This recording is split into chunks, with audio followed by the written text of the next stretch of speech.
आज की कहानी है दुनिया के शक्तिशाली पिता। एक गरीब पिता अपने इकलौते बेटे को खूब पढ़ा लिखा कर एक बड़ा इंसान बनाने का फैसला कर लिया था।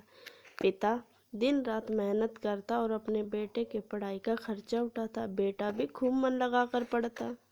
एक दिन बेटा ने सपना सच कर लिया था। वह पढ़ लिख कर खूब बड़ा आदमी बन गया और उसने खुद का व्यवसाय शुरू कर लिया और उसमें बहुत सफल हो गया। एक दिन बेटा अपने बड़े और आलीशान ऑफिस में बैठा हुआ था। तभी उसके पिता उसका ऑफिस देखने आए।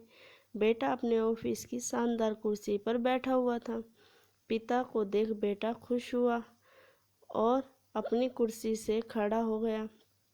पिता ने बेटे को कुर्सी पर बैठाया और उसके पीछे खड़े हो गए और उसके कंधे पर अपना हाथ रखते हुए कहा, बेटा तुम्हें पता है आज इस दुनिया में सबसे शक्तिशाली इंसान का एहसास किसे होता होगा। पिता आगे कुछ और बोल पाते तभी बेटे ने कहा, पिताजी मैं हूँ सबसे शक्तिशाली इंसान।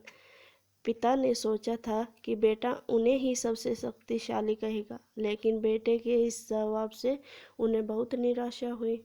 इतना कहते ही पिता बेटे के ऑफिस से जाने ही लगे थे कि एक बार और पीछे मुड़कर वही सवाल बेटे से किया, बेटा तुम्हें अब भी लगता है कि तुम सबसे शक्तिशाली हो।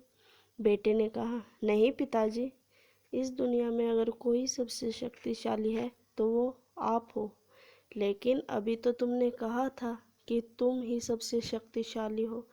पिताजी ने फिर पूछा, हाँ वो मैंने इसलिए कहा था क्योंकि उस वक्त दुनिया के सबसे शक्तिशाली इंसान के हाथ मेरे कंधे पर थे, इसलिए उस वक्त मैं खुद को सबसे शक्तिशाली महसूस कर रहा था।